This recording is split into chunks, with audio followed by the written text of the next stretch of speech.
Assalamualaikum warahmatullahi wabarakatuh. Perkenalkan, saya Eza Fahrido Putra dengan NIM C1B021182.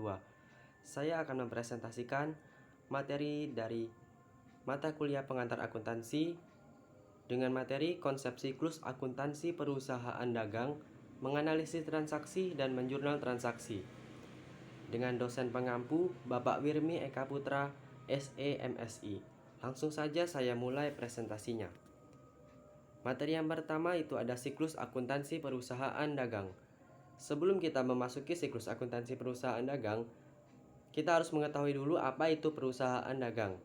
Secara umum, perusahaan dagang merupakan perusahaan yang aktivitas utamanya membeli, menyimpan, dan menjual kembali barang dagang tanpa memberikan nilai tambah terhadapnya. Yang dimaksud nilai tambah berupa mengolah atau mengubah bentuk atau sifat barang sedemikian rupa sehingga memiliki nilai jual yang tinggi. Perusahaan dagang bisa dibedakan dari jenis lain dengan melihat ciri-ciri khusus yang melekat dalam suatu perusahaan dagang. Kemudian ciri-ciri perusahaan dagang itu ada 6. Yang pertama, pendapatan utamanya berasal dari penjualan barang dagangan. Kedua, biaya utamanya berasal dari harga pokok barang yang terjual dan biaya usaha lainnya. Ketiga, dalam akuntansinya terdapat akun persediaan barang dagangan. Keempat, sebagai perantara antara produsen dan konsumen. Kelima, antara barang yang dibeli dan barang yang dijual sama atau tidak ada perubahan. Dan keenam, tujuan utamanya mencari laba dengan cara menjual dagang dengan harga lebih tinggi dibandingkan dengan harga belinya. Kemudian siklus akuntansi perusahaan dagang. Siklus akuntansi perusahaan dagang adalah proses membuat laporan keuangan perusahaan dagang pada suatu periode tertentu. Pada umumnya siklus akuntansi perusahaan dagang selalu dimulai dari transaksi sampai pada pembuatan laporan keuangan perusahaan yang dilanjutkan dengan adanya saldo yang ditutup dengan jurnal penutup sampai pada jurnal pembalik. Kemudian untuk siklus lengkapnya akan saya jelaskan berikut ini. Yang pertama ada mencatat transaksi di jurnal umum. Mencatat semua transaksi di jurnal umum adalah langkah pertama dalam siklus akuntansi dan digunakan untuk mencatat semua transaksi bisnis dan peristiwa dalam sistem akuntansi. Kedua ada mencatat di buku besar pembantu. Setelah entry jurnal dibuat dalam jurnal umum, selanjutnya entry ini harus diposting dan ditransfer ke akun besar. Ini adalah langkah kedua dalam siklus akuntansi perusahaan dagang. Tujuan penjurnalan adalah untuk mencatat perubahan dalam persamaan akuntansi yang disebabkan oleh peristiwa bisnis. Yang ketiga ada membuat neraca saldo belum disesuaikan. Neraca saldo yang belum disesuaikan adalah daftar semua akun bisnis yang akan muncul di laporan keuangan sebelum entry jurnal penyesuaian akhir tahun dibuat. 4. Jurnal penyesuaian. Jurnal penyesuaian adalah entry jurnal yang dibuat pada akhir periode untuk mengoreksi akun sebelum laporan keuangan disusun. Ini adalah langkah keempat dalam siklus akuntansi. Entry penyesuaian paling sering digunakan sesuai dengan prinsip percocokan untuk mencocokkan pendapatan dan pengeluaran pada periode terjadinya. Kelima, neraca saldo telah disesuaikan. Neraca saldo setelah penyesuaian adalah daftar semua akun perusahaan yang akan muncul pada laporan keuangan setelah jurnal penyesuaian akhir tahun dibuat. Mempersiapkan neraca saldo setelah penyesuaian adalah langkah kelima dalam siklus akuntansi perusahaan dagang dan merupakan langkah terakhir sebelum laporan keuangan dapat diproduksi. Kemudian yang keenam, membuat laporan keuangan. Menyiapkan laporan keuangan umum termasuk neraca, laporan laba rugi, laporan ditahan, dan laporan arus kas adalah hal paling penting dalam siklus akuntansi karena merupakan tujuan dari akuntansi keuangan. Ketujuh, membuat lembar kerja akuntansi. Lembar kerja akuntansi adalah alat yang digunakan untuk membantu akuntan menyelesaikan siklus akuntansi dan menyiapkan laporan akhir tahun seperti neraca saldo yang belum disesuaikan, jurnal penyesuaian, neraca saldo setelah penyesuaian, dan laporan keuangan. Lembar kerja akuntansi pada dasarnya adalah lembar kerja yang melacak setiap langkah dari siklus akuntansi. Kedelapan ada membuat jurnal penutup dalam siklus akuntansi perusahaan dagang. Jurnal penutup adalah entry yang dibuat pada akhir periode akuntansi untuk menghapus semua akun sementara dan mentransfer saldo mereka ke akun permanen. Dengan kata lain, akun sementara ditutup atau diatur ulang pada akhir tahun. Ini biasa disebut dengan menutup buku, yang juga terjadi pada perusahaan dagang. Kesembilan, ada membuat ringkasan penghasilan dalam siklus akuntansi perusahaan dagang. Akun ringkasan penghasilan adalah akun sementara yang digunakan untuk menyimpan saldo akun laporan laba rugi, akun pendapatan dan pengeluaran selama langkah entry penutupan dari siklus akuntansi. Ke-10, ada neraca saldo setelah tutup buku. Neraca saldo setelah penutupan buku adalah daftar semua akun dan saldo mereka setelah entry penutupan telah dijurnal dan diposting ke buku besar. Dengan kata lain, neraca saldo setelah penutupan buku adalah daftar akun atau akun permanen yang masih memiliki saldo setelah entry penutupan dibuat. Daftar akun ini identik dengan akun yang disajikan pada neraca. Yang terakhir atau yang ke-11, membuat jurnal pembalik dalam siklus akuntansi perusahaan dagang. Jurnal pembalik adalah entry jurnal yang dibuat pada awal periode akuntansi untuk membalik atau membatalkan jurnal-jurnal penyesuaian yang dibuat pada akhir periode akuntansi sebelumnya. Kemudian materi kedua ada analisis transaksi. Analisa transaksi dalam akuntansi memiliki pengertian sebagai sebuah tahapan dalam siklus akuntansi yang di dalamnya memuat laporan-laporan data. Dalam proses analisa ini sendiri di dalamnya membahas dan menganalisis mengenai data-data dan elemen-elemen akuntansi dan keuangan. Laporan keuangan dasar yang ada dan didapatkan kemudian akan masuk ke tahap evaluasi dan pencatatan. Untuk kemudian pada tahapan ini sendiri nantinya akan dibuatkan sebuah pelaporan atau pencatatan yang akan dimasukkan pada buku jurnal lanjutan. Jadi bisa dikatakan bahwa analisa transaksi dalam akuntansi merupakan sebuah tahap awal dari sebuah kegiatan pembuatan laporan. Data yang dimasukkan dan diajukan sendiri juga paling dasar dan sesuai dengan kenyataan lapangan pada perusahaan. Untuk kemudian data yang didapat tersebut diolah ke dalam pembukuan lebih lanjut. Kemudian manfaat dari adanya analisis transaksi dalam akuntansi adalah yang pertama, untuk mengetahui posisi keuangan periode tertentu. Jadi untuk manfaat pertama dari kegiatan analisis transaksi dalam akuntansi adalah untuk mengetahui posisi keuangan suatu periode tertentu. Misalnya saja sebuah perusahaan ingin mengecek kegiatan keuangannya selama 1 tahun penuh, mereka bisa menggunakan cara ini.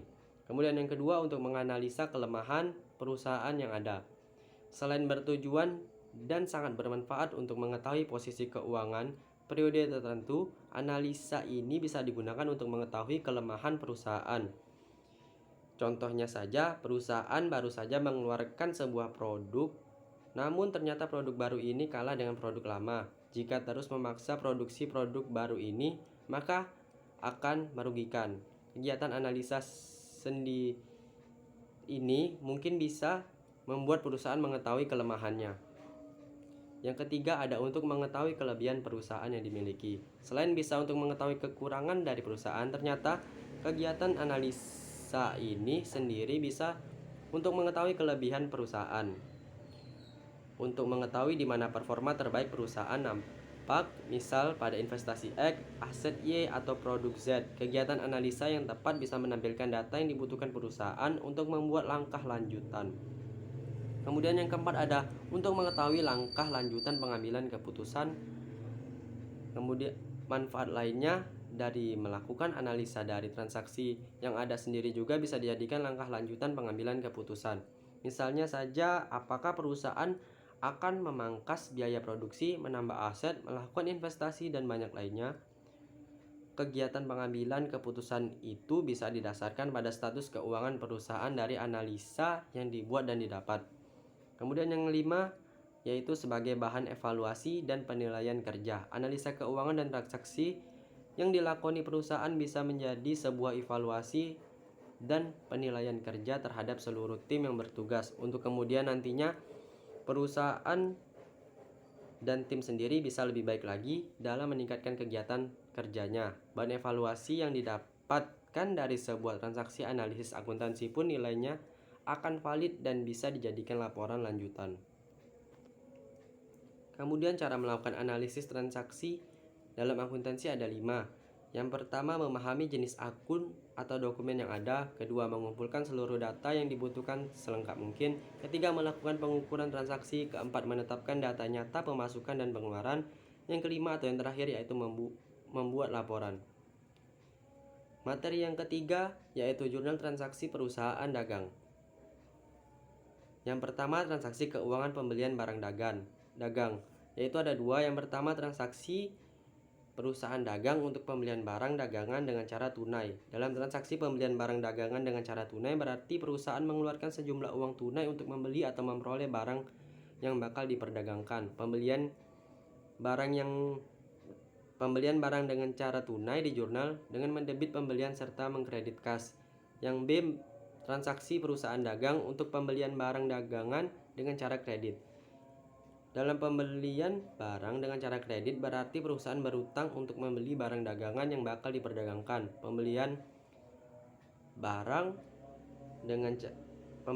dengan cara kredit di jurnal dengan mendebit pembelian serta mengkredit utang dagang. Kemudian yang kedua itu ada transaksi keuangan penjualan barang dagang. Ada dua juga. Yang pertama dengan cara tunai. Dalam penjualan barang dagang dengan cara tunai berarti perusahaan menerima sejumlah uang tunai hasil dari penjualan barang dagangan. Penjualan barang dagangan dengan cara tunai di jurnal dengan mendebit kas serta mengkredit penjualan. Kemudian yang kedua itu ada cara kredit. Penjualan barang dagangan dengan cara kredit adalah transaksi penjualan yang memunculkan alias meningkatkan piutang dagang perusahaan sebagai pengganti uang tunai dampak dari penjualan barang dagangan. Penjualan barang dagangan dengan cara kredit di jurnal dengan mendebit piutang dagang serta mengkredit penjualan. Kemudian yang ketiga ada transaksi keuangan retur penjualan barang dagang. Pada transaksi ini adalah transaksi yang terjadi sebab faktor khusus, misalnya dari barang dagangan yang telah terjual tersedia berbagai barang dagangan yang keadaannya cacat atau rusak atau tidak sesuai pesanan. Ada dua juga. Yang pertama, transaksi perusahaan dagang apabila barang dagangannya yang dikembalikan dengan cara tunai. Saat penjualan barang tersebut dipasarkan dengan cara tunai, dalam transaksi ini retur penjualan dicatat dalam jurnal dengan mendebit retur penjualan serta mengkredit kas. Yang kedua, transaksi perusahaan dagang apabila barang dagangan yang dikembalikan dengan cara kredit. Ketika menjual barang tersebut dibuat dengan cara kredit, dalam transaksi ini retur penjualan dicatat dalam jurnal dengan mendebit retur penjualan serta mengkredit piutang dagang. Kemudian yang keempat ada transaksi keuangan retur pembelian barang dagang. Transaksi ini adalah transaksi yang terjadi sebab sebuah faktor yang bersifat khusus, semisal dari pembelian barang yang diperbuat perusahaan terhadap pemasok tersedia berbagai barang yang rusak atau tidak sesuai pesanan. Yang kelima atau yang terakhir, transaksi keuangan penerimaan potongan pembelian barang. Potongan pembelian barang adalah potongan yang diterima pembeli sebab membeli barang dagangan dengan cara kredit dari penjualan dengan syarat saat pelunasan utangnya tetap dalam rentan waktu yang memperoleh potongan harga. Kemudian ada dua pembayaran beban, yaitu yang pertama pembayaran beban angkut pembelian. Pembayaran beban angkut pembelian adalah transaksi dalam perusahaan dagang yang terjadi sebab perusahaan menggunakan jasa angkut barang atas barang dagangan yang dibeli. Kemudian yang kedua ada pembayaran beban angkut penjualan. Pembayaran beban angkut penjualan adalah transaksi dalam perusahaan dagang yang terjadi sebab perusahaan menggunakan jasa angkut barang atas barang dagangan yang dipasarkan. Mungkin itu saja yang dapat saya sampaikan pada materi kali ini. Lebih dan kurangnya saya mohon maaf. Saya akhiri. Wabillahi taufik wal hidayah. Wassalamualaikum warahmatullahi wabarakatuh.